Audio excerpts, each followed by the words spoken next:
I mean, one of the things, between the three presentations, one of the things that's really, stark, the variation is really stark is, can I not be heard? Yeah, sorry.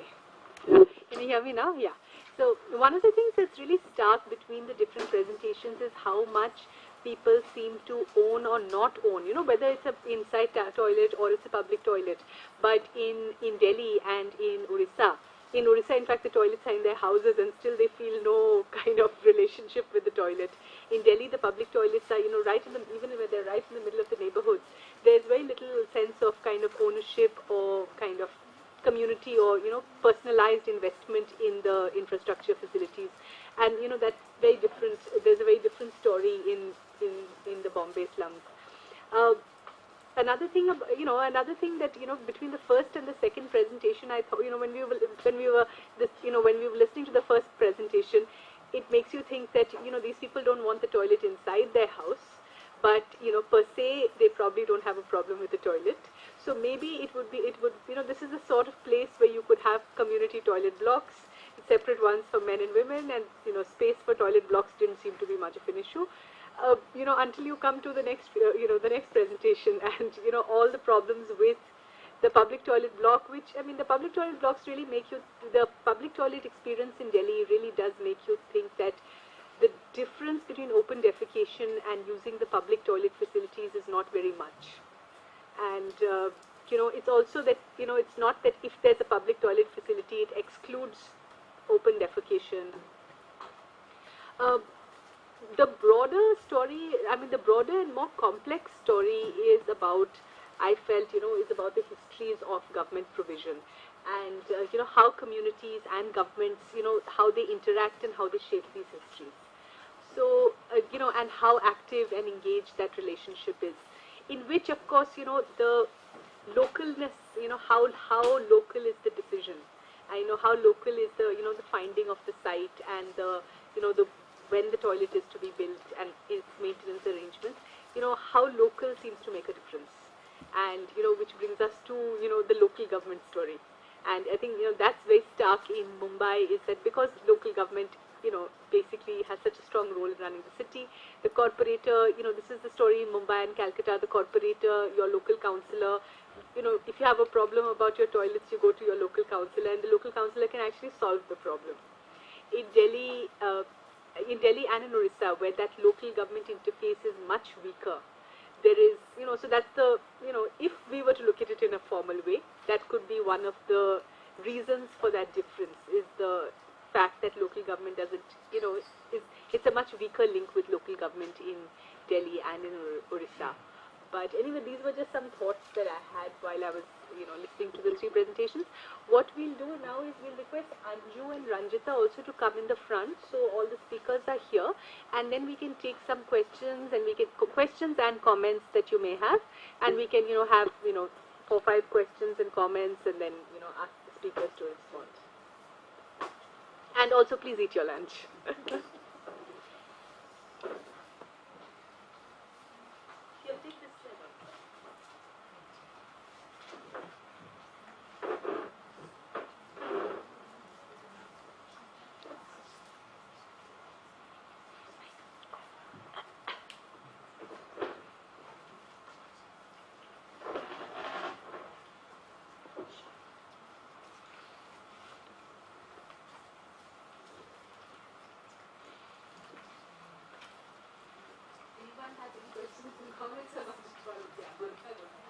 It's not a question, it's a wish list.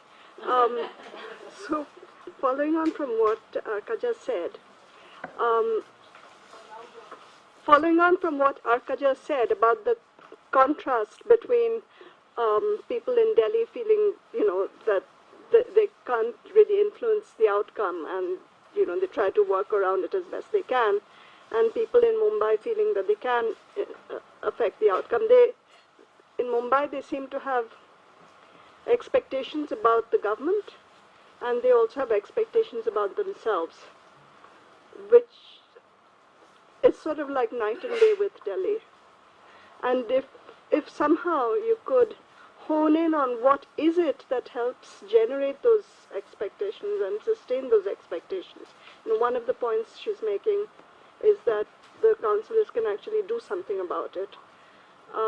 But there'll be a bunch of other things. And if you could just from that derive, if another state government were to just try A, B, and C, and it's not necessarily rocket science, it's not difficult, but just some small changes in the system that could change those expectations, both of the communities and of the state, that would be really fascinating.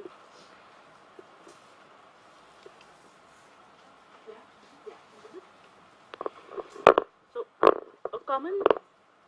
a common theme across all three presentations was basically that infrastructure is not, it doesn't sit silent. So it has a lot of socio-cultural and political weight behind it in the way that it's designed and in the way that it's used. And Ranjita and Anju raised a very interesting point in the presentation, which was that women's views remain unaddressed in sanitation governance. Now, if we look across these three presentations and say, there is a claim made on infrastructure, public, private, or otherwise, across by different groups of people. And Renu, you had also raised this point where we should perhaps look at it at a policy level much higher up than just the local level. So that's very obvious in Susan's presentation. She said these are the things you could include for women. But how would you recommend, based on your experience and of course the other presenters, to take a step back, for policymakers to take a step back and actually say, how do you identify these various groups? How do you understand them at the policy level? And then how do you respond to their needs then?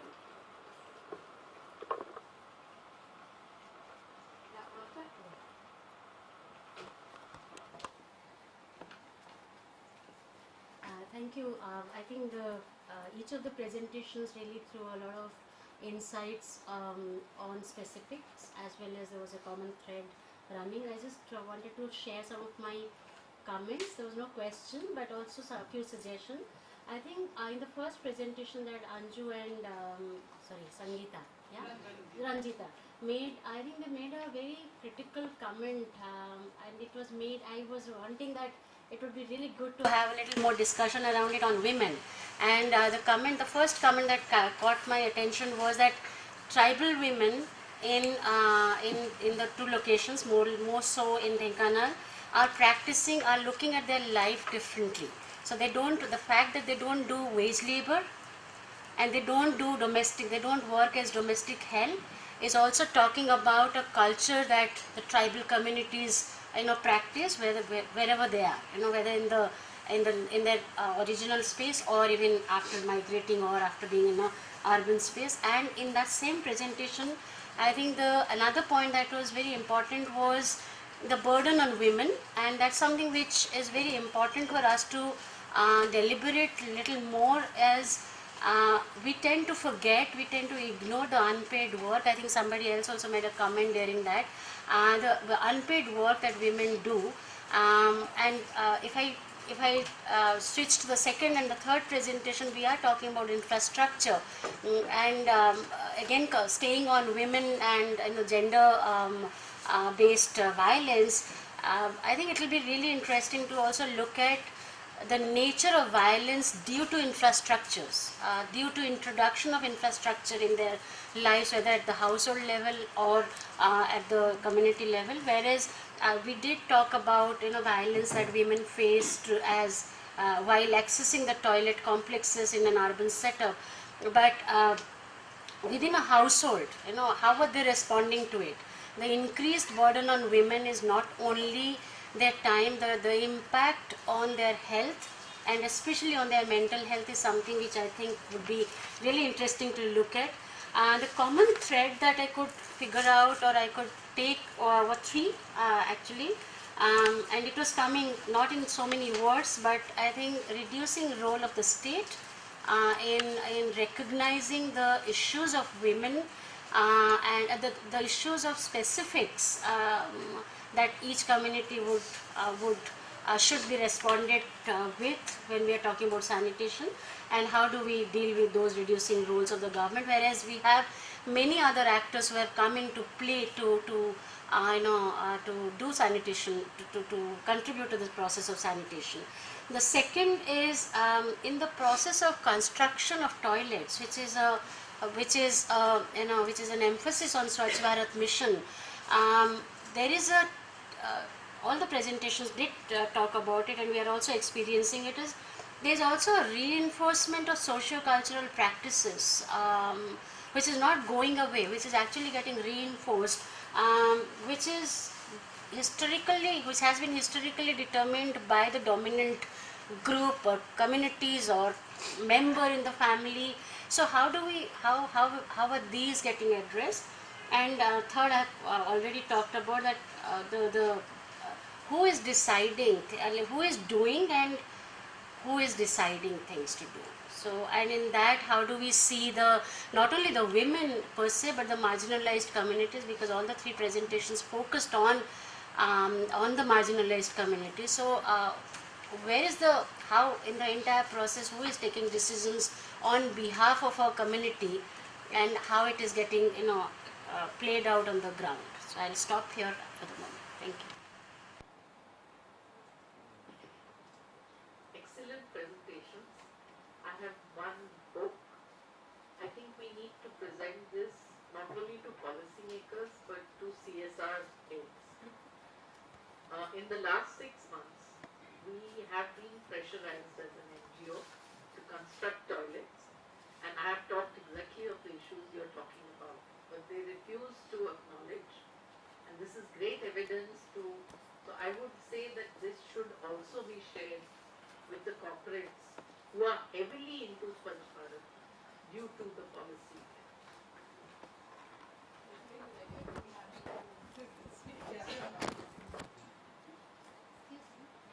First of all, thank you so much for bringing this issue on top, and I'm really delighted to be part of this workshop.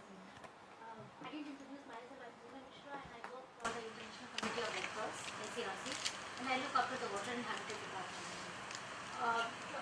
In a recent time also, my management is also pressurizing us to work on accessible toilet actually, which is a kind of universal toilet, and from all the aspects I'm getting pressurizing. So thanks for bringing all these things. But my question is that yes, we talked a lot about women, the pressure, the violence, and other aspects. But the question and the comments that she raises, that who decides on behalf of the community. And SBM is a big deal, but still 46% of households in India are still going for open defecation. Doesn't matter how much Mr. Modi is saying. Did in your study, did you able to also map out the government people who decide, especially about the designing and other inclusiveness, especially on the layouts plan, that what is hindering them not to be inclusive and not to be in a participatory approach with the community? What was their feedback onto that? Because they are the people who are responsible, to have the connect between the community and them. We are the third party in between.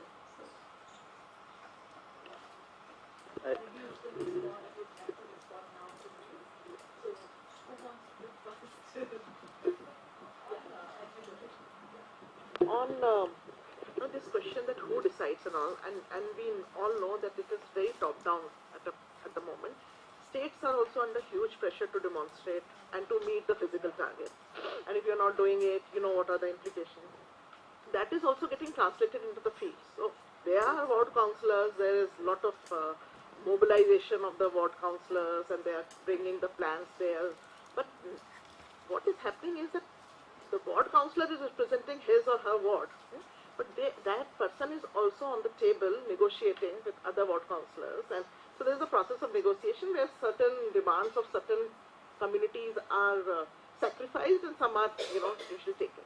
But under Swachh Bharat, what is happening is that people are going, even those people from the ULBs don't know the scheme very well, in the sense that what would happen if I put the application.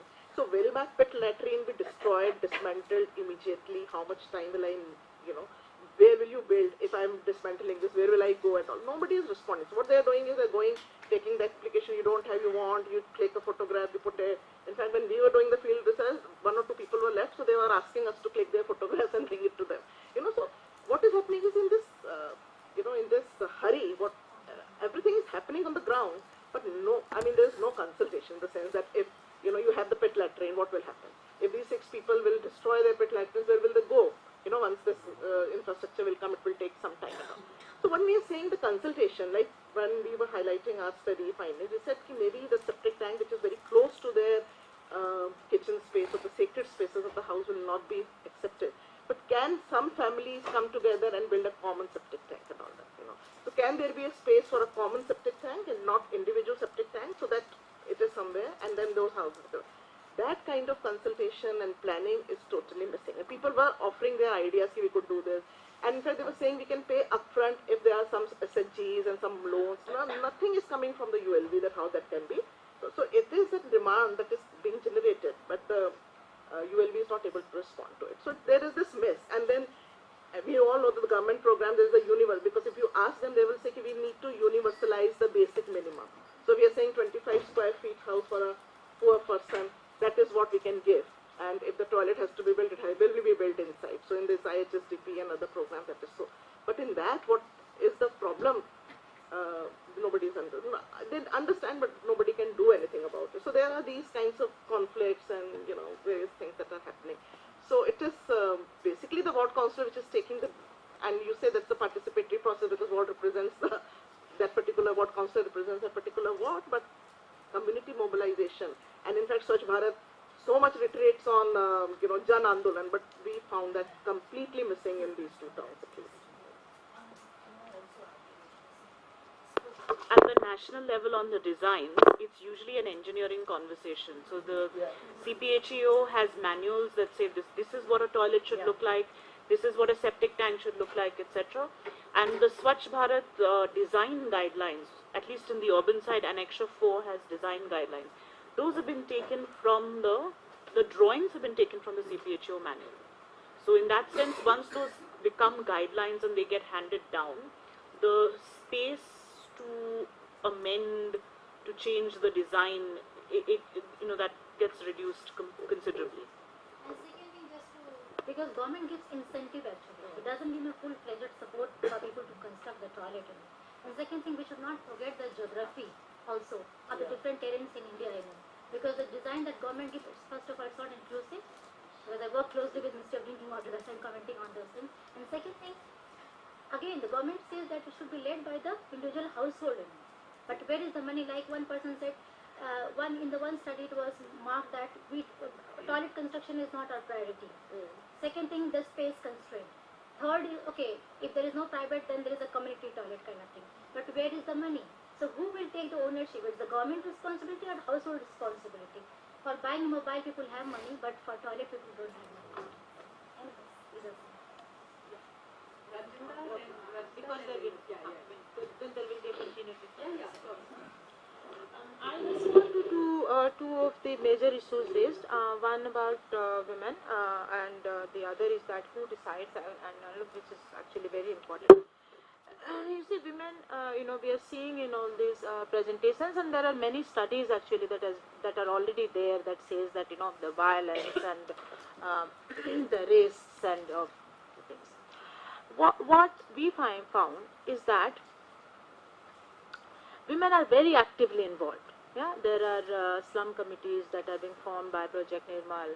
The women are very active. They are in the leadership role, and for every set of things, they are calling the municipal people. They're going. They're doing, because the services are not being provided. If they were provided, they wouldn't have to do these things.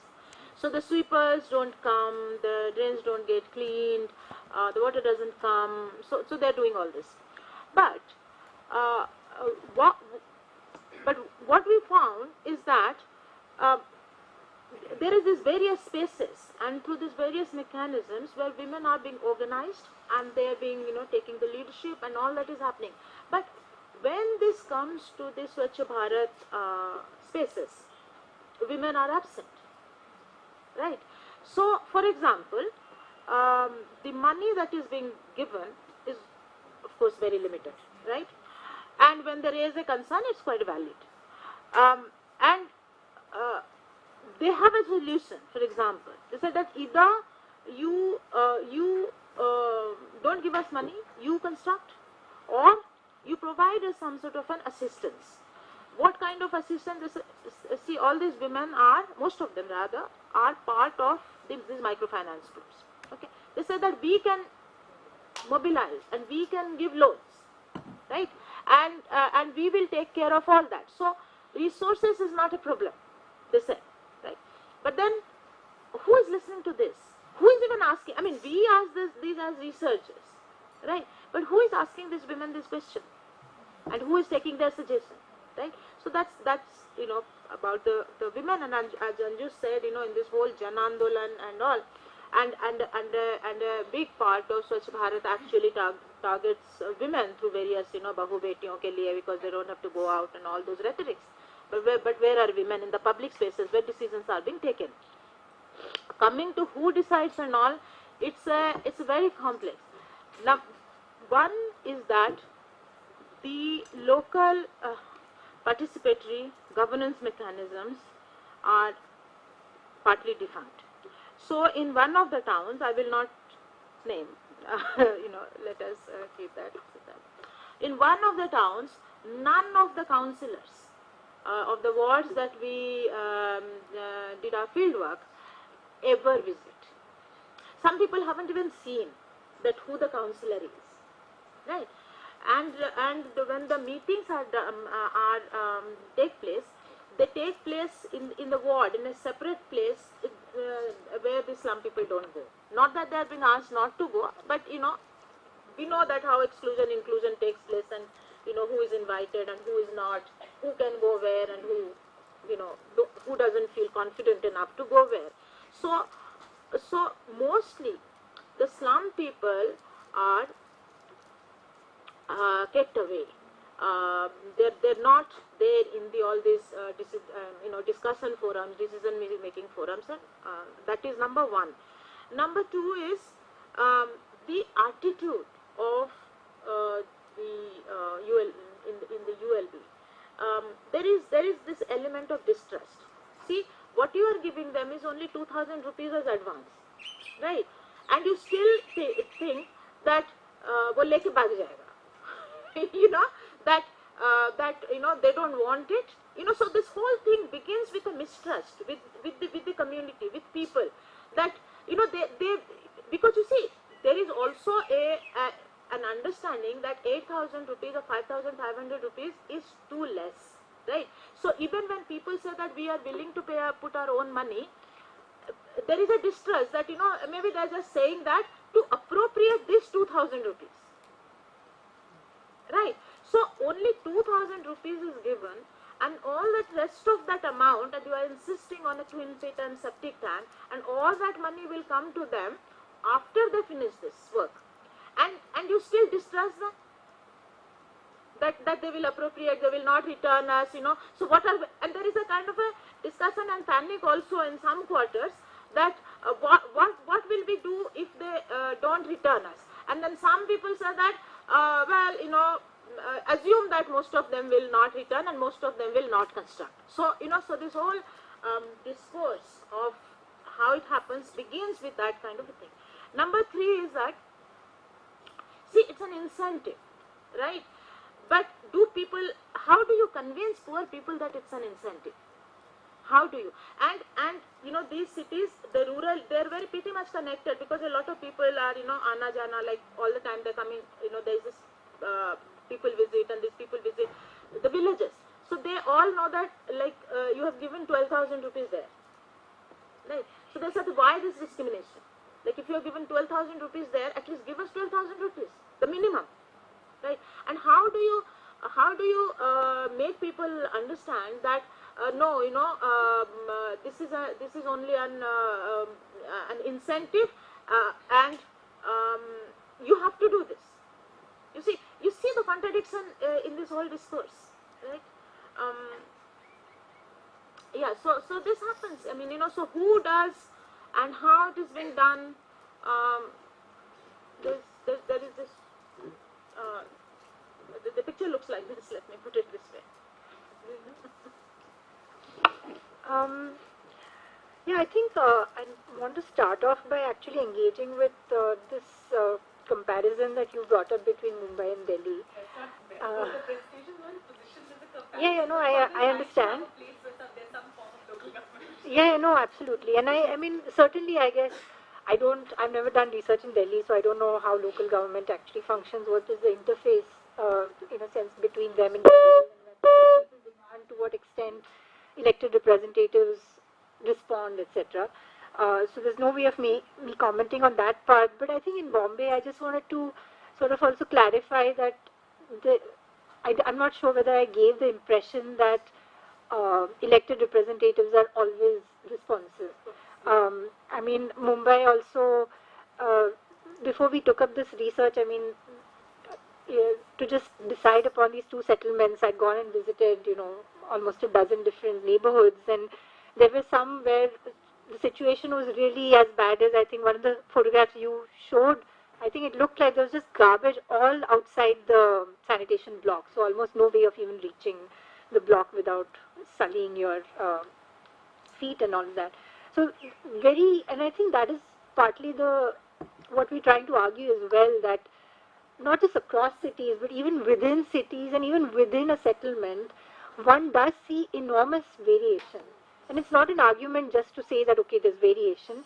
The point is, I think, that to understand that these variations emerge out of certain set of, social relations, interactions, practices, power dynamics, relations between certain groups within these settlements and the local state. And so not everybody has, like in the instance of the woman who was trying to get a metered water connection, she was not able to establish a relationship with the elected representative the way many others in the settlement had been able to, despite this being a very old settlement, recognized slum, etc.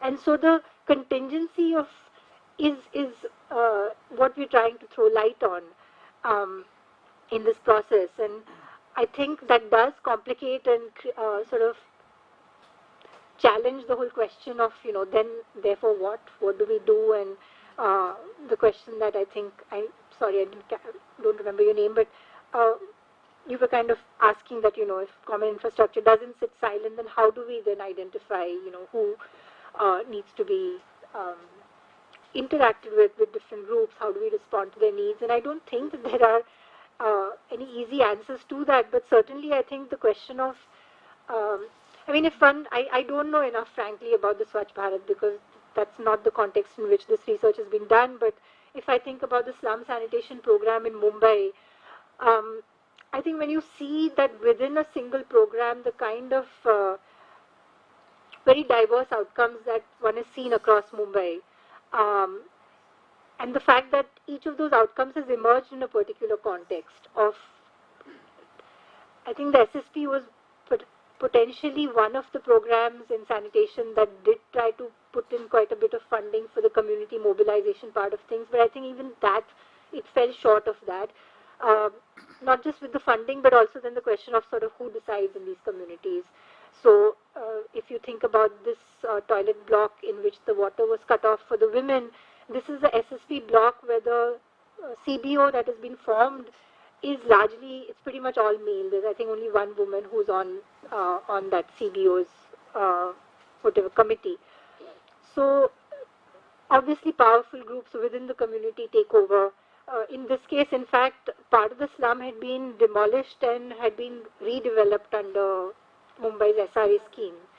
And so that's not the part we studied, but those people who were now living in flats continued to be on the committee of this. So they had already, so one of the men who was on the committee told me that, wo jhuppadpatti wale. So it was already an othering that had started between them and the people who were living in the still, the jhuppadpatti.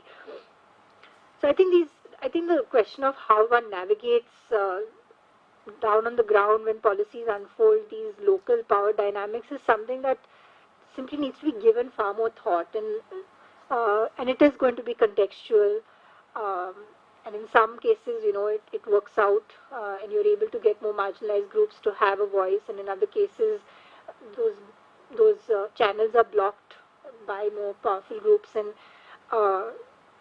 so I think, but one would have to work with that. And from whatever I've read of the Swachh Bharat guidelines, it seems that there is so much emphasis on the IEC and all of that, but I mean, how we conceive of of what a lot of it seems to be. I think the norms are already decided in a sense, right? Social norms. I mean, even something like open defecation, the way in which, of course, nobody wants to defecate in the open, and especially in a city where visibility and safety, etc., are big options. But the notion that you need to have an open conversation about why people defecate in the open. Might it be more comfortable? And I mean, I didn't present that part of our research, but there was a little bit of research we did on open defecation as well. And in Rafinagar, one woman had told me that, the reason why I go out and defecate is because if I go to the public toilet block, then I feel like vomiting. I cannot eat after having used it. And so I would rather go and defecate in the open, use the open maidan, and do my job aram se. And she did not feel, this did not come across to me as something that was, in this context, it wasn't about her dignity or shame. It was simply about her biological sort of corporeal experience of going into a public toilet that has shit lying all around with flies all over it. And obviously you don't want to use that space. But there's just no space for these kind of discussions in the way in which I feel that we are approaching policy. And so I think the notion of consultation or dialogue and the kind of financial I think investment that you need to put in to make this possible, because I think also there is this sense from a lot of other research that we've done on housing is that the government thinks, okay, community mobilization or some money put to that, but it's something for which you don't have the time. It has to be done very quickly, and that's not, I think, how ultimately these things can be achieved. And so it's a question of how much we understand that the technical is one part of it, but it ultimately gets reworked. The way in which these technical infrastructures get reworked are through these social relations, and so you need to be able to give enough time and money in order to take that process forward as well. So I think that's the main thing that I think I can say out of this. Susan, would you like to? I just think, if we can get a maintenance regime happening, as a starting point, and that in itself, if you've actually got a clean and safe toilet to use, is going to change a lot for a lot of women and girls as a starting point. On local governance and stuff, in Manglapuri, there's a group in one of the blocks of JJ clusters, only about 30 households. Now, they basically negotiated with the previous MLA. There was no one mentioned local councillors at all. They basically put pressure on him to say, put a sewer line down the middle of and we will, they raised the money to pay for it, and then they would build their house or build toilets. And they had a bit of tactics because the local Congress office, the railway line went in front, and the children used to go and defecate there before the office opened, and these type of things. But the residents have put up quite a bit of money. I think they had to raise 60,000 rupees to get the sewer line put in, and then people have then subsequently built their own toilets. But as I said, there's no mention of at the municipal corporations in Delhi. They're all broke. But if you could have clean, safe public toilets, community toilets, as a starting point, and as I said, if you had them as multiple use, and lots of other stuff could come from. There's a space for community groups to actually get together. For young men to play, it's a space because, as I said, in slums there is no space for kids to play games, do whatever. And so if you had a toilet block that was multiple use with surrounding, possibilities, but clean and safe. I think I take your point about having really, we need to think through these maintenance regimes.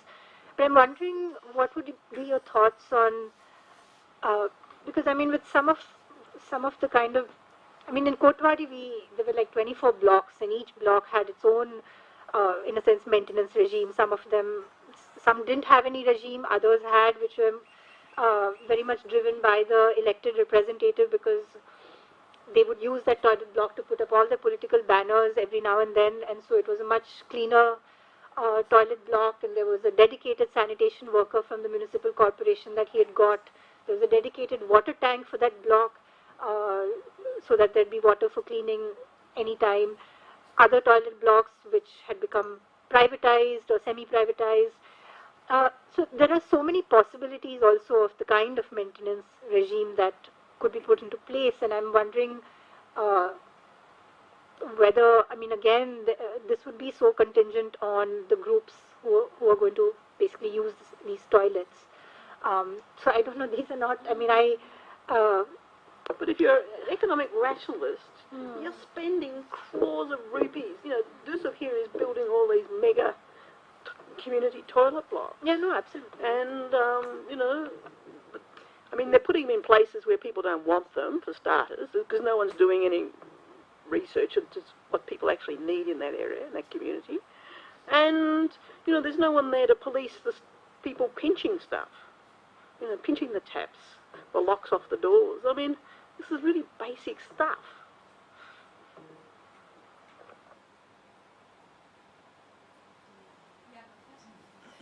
So, while on the IEC, I think I wanted to also share some of the concerns that we have been raising about most of the IEC or most of the communication that is happening to motivate people to build toilets is in and around women, and that is absolutely worrisome for us. Whether it is what is the imagery that is used, as if safety and security is only meant for women and need to be provisioned for women. Even if there is a video, a group of men are talking about the importance of toilet. They're talking about the importance of toilet for women, and not for not for other reasons. So, yeah, so I think there is a need to challenge these kind of stereotypes, and I'm not seeing any difference between what was happening even earlier than Swachh Bharat Mission.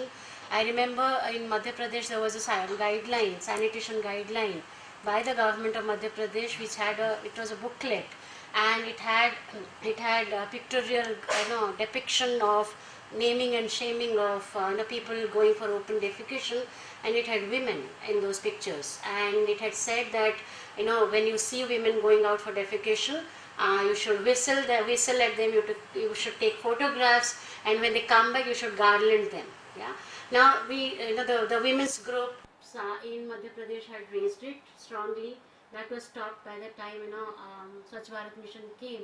But then the current materials that are produced, I think, are extremely gender blind, gender blind and gender insensitive. So these are I think some of these studies can bring forth, can help in really telling some of the decision makers that things need to be looked at differently, things need to be approached differently. If you are talking about sanitation for all or open defecation free India by 2019, it cannot only happen by constructing toilet and only talking about women's safety and security. So I thought I'll bring this out. Yeah. Thank you. And I think, just to add to that, is there a difference between, in the way of, give women toilets? Yeah. Or, having women have a role in where the toilet is located or in its maintenance regime. So I think there's just a difference in making women just, you need these toilets, so give them toilets. Mindfulness practices in Raksha Bandhan, the brothers are supposed to be give toilets to sisters. Even in Uttar Pradesh, we actually, I don't know whether we finally had a role to subvert it, but there was a plan by the government or maybe the officials in the department. On the occasion of Karwa Chauth, the husbands are supposed to be gifting toilets to women. Now these are absolutely ridiculous and against the human rights. It violates the basic dignity of women in the country. You see, it has been pointed out also, as you rightly said, that if you look at some of the slogans that are used, they actually stereotype women, right? So one of the the slogans would be because women cannot go out. Yeah. Yeah. So, so on the one hand, you would think, yes, of course, it's, women going out for OD or for the, conditions the community toilets are. I mean, this is really risky and, there's a lot of violence and all that. So, of course, women cannot go out.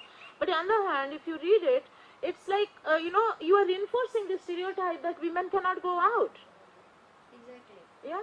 So that is one thing, but you pointed out another thing which we haven't really touched here, and I just want to flag it off whether we discuss it or not, which is the whole vigilante thing, right? And it's not only about women. It's like the state will punish you if you don't do this, right? So. Yeah, so the government and I mean, I also studied Swachh Bharat Rural earlier. Everywhere this attitude that once we have provided you with a infrastructure, we will then monitor you, right? And not even, now it's not even if we provide the infrastructure, but We will still monitor you, and when they do that, what is that called, TLC?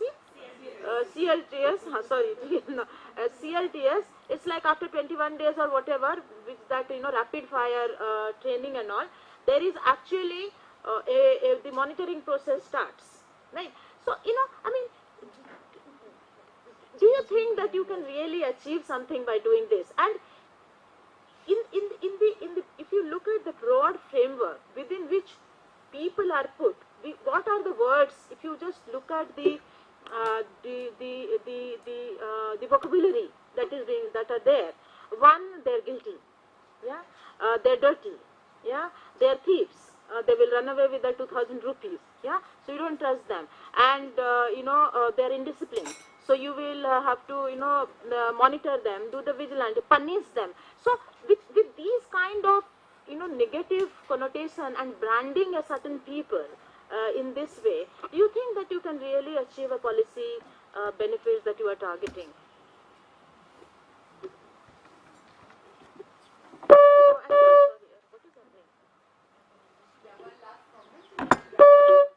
Actually, this is related to IEC. I'll give the most recent example we had. We were asked to do something in 7 slums, municipal schools, and develop IEC material. And in the research we found out that there are 3 languages spoken: Gujarati, Hindi and Urdu. But the funding agency refused to give us money for Urdu and Hindi. With the result, what happened? That the Urdu and Hindi people could not understand when we did the after-post research. So even IEC, when they say they are giving money, I mean, it's not really, I mean, they think that slums are a homogeneous kind of place. These are migrants, these are so many people. And without doing a research, how can you decide on how much budget? I mean, it was such a small thing. I mean, they just refused, only Gujarati. So I think we really need to present research before we are able to do any action in some project. Otherwise, we'll be leaving a lot of people around. Thanks for that, and for like this very, very rich and interesting discussion, and all the perspectives that you brought here, that all of you brought into the discussion, and the 4 presenters for their incredible presentations. Thank you so much, and with this we'll wrap up. Thank you.